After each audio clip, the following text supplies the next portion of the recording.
देखो, government school बहुत अच्छे थे एक ज़माने में। यहाँ से पढ़ के लोग आईएएस भी बनते थे, बड़े-बड़े आर्किटेक्ट, साइंटिस्ट बहुत लोग बने। डॉक्टर एपीजे अब्दुल कलाम सरकारी स्कूल के तो प्रोडक्ट थे, लेकिन बेटा एक ज़माना था जब थे। आज की बात करूँ, गवर्नमेंट स्कूल की कमी के चलते प्राइवेट स्कूल्स आए। प्राइवेट स्कूल्स बहुत अच्छा कुछ साल करके गए, लेकिन प्राइवेट स्कूल भी आज कहीं ना कहीं कसर में है। इसलिए प्राइवेट स्कूल की जगह ले ली कोचिंग्स ने। अब कोचिंग्स में जो टीचर तैयार कर रहे हैं ना, नीट के बच्चों को जो तैयार कर रहे हैं आईआईटी के एग्जाम्स के लिए, बेटा ये बिल्कुल फैक्ट है कि इनका स्टैंडर्ड इन दोनों से बहुत हाई है। वो बहुत ज़्यादा फोकस्ड होके पढ़ाते हैं। नीट और आईआईटी को मजाक तो है नहीं कि राह चलता बच्चा पास कर लेगा। लोग 16-16, 18-18 घंटे पढ़ के और तब निकालते हैं नीट और आईआईटी को। इसमें तो अब मानो ही मत कि निकल पाएंगे। ऐसा नहीं कि बच्चे काबिल नहीं है, टीचर भी काबिल है, टीचर भी ऐसा नहीं है, लेकिन बेटा उस माहौल की ज़रूरत जो है ना वो नहीं दे रहे। कितने सारे गाँव में तो साइंस की स्ट्रीम ही बंद कर दी सरकार ने, ये कह के कि यहाँ बच्चे ही नहीं है। अब आने वाली पीढ़ी में कोई पढ़ना भी चाहे तो गाँव में साइंस की स्ट्रीम ही नहीं है, साधन ही नहीं है। वो 4 गाँव छोड़ के ट्रैवल करके कहीं जाएगा, या हो सकता है शहर जाना पड़े। प्राइवेट स्कूल में क्योंकि धीरे धीरे धीरे धीरे सैलरी कम होती है, कैलिबर ज़्यादा चाहिए, तो ज़्यादातर प्राइवेट स्कूल भी उस नीड को जो पहले पूरा कर रहे थे आज कहीं ना कहीं कमज़ोर है। बेटा मैं प्रैक्टिकल बात करूंगी, मैं इसमें ऐसा नहीं कि मैं कहूँगी नहीं ऐसा है वैसा है। ये बिल्कुल सच्ची बात है कि आज की डेट में ना तो गवर्नमेंट स्कूल बढ़िया काम कर पा रहे हैं, न ही प्राइवेट स्कूल। इसीलिए कोचिंग्स ने इनकी जगह ले ली। अब कोचिंग में पढ़ के देखा तुम लोगों ने कितने भर भर के पूरे पेजेस पे ऐड आते हैं कि नीट में 720 में से 705, 708, 710, 711 या 690, 695, ये इतने नंबर लेना अब सिर्फ गवर्नमेंट स्कूल में पढ़ के पॉसिबल नहीं है। पेपर जैसा आएगा उसकी तैयारी नहीं करवाते स्कूल्स वैसी, इसलिए बढ़ावा मिला।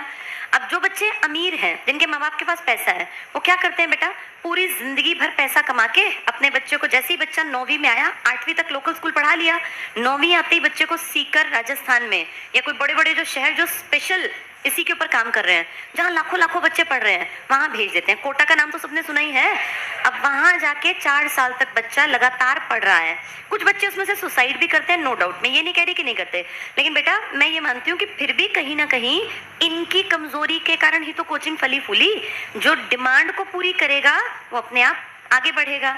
अब हरियाणा सरकार का अगर रिजल्ट देखें तो इस रिजल्ट के ऊपर कोई क्या ही कहेगा कि थ्योरी में 0 नंबर लाने वाला 10वीं में तुमने पास कर रखा है। अब इस बच्चे में साइंटिफिक एप्टीट्यूड कहाँ से बनेगा? और इसको देख के न जाने कितने सोचेंगे कि यार पढ़ने की क्या जरूरत है, इंटरनल मिल जाएंगे, प्रैक्टिकल मिल जाएंगे, थ्योरी में 0 आएंगे तो भी हमारा क्या बिगड़ना है। तोड़ जो है वो या तो सरकार निकाले, सरकार को चाहिए किसी एनजीओ को या कुछ भी किसी को अपने साथ जोड़ के अपने स्टैंडर्ड को अपग्रेड करे। सरकार अगर ऐसे ही बैठी रहेगी ना तो ये हर साल डिग्रेड होंगी ये चीजें, और इस तरह झूठ में रिजल्ट बढ़ाने से रियलिटी नहीं बदलने वाली।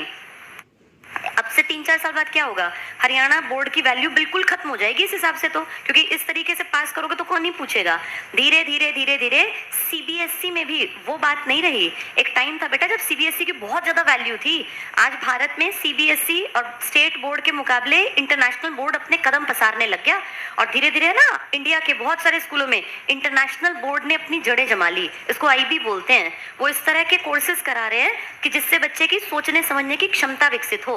हम कागजों में तो बदल गए, हमने नई शिक्षा नीति भी फॉलो कर ली, बड़े अच्छे अच्छे टर्म्स लिख लिए, लेकिन रियलिटी ये है कि पास होने के नंबर जब मैंने देखे कल तो मुझे बड़ा अचंभा हुआ कि भाई ये क्या कर रहे हैं और ये कैसी पीढ़ी तैयार कर रहे हैं जो 0 नंबर लाके भी पास हो गई है।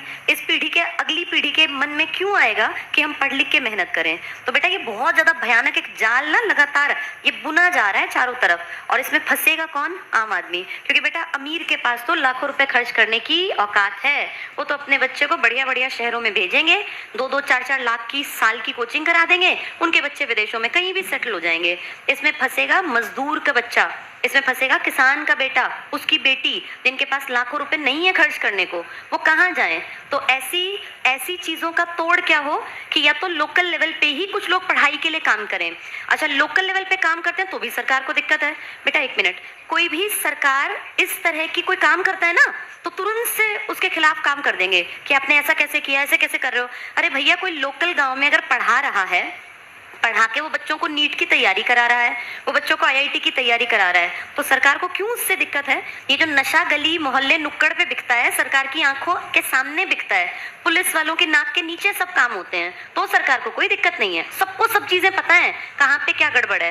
लेकिन कहीं पढ़ाई हो रही है ना, तो सरकार तुरंत से क्वेश्चन मार्क करने पहुंच जाएगी, वहां बड़े बड़े एजुकेशन ऑफिसर्स पहुंच जाएंगे, आप कैसे पढ़ा रहे हैं, इलीगल है, ये है वो है। ये इलीगल नहीं दिखता, नशा बिकना इलीगल नहीं दिखता, शराब के ठेके हर गली मोहल्ले नुक्कड़ पे खुल गए, वो इलीगल नहीं है। तो बेटा ये प्लान्ड तरीके से खराब कर रहे हैं अगली नस्ल को। अब इसके खिलाफ अगर आवाज नहीं उठी ना, तो आने वाले 3-4 साल में जो ये जितना है ना अधर में लटका हुआ, ये औंधे मुंह गिरेगा।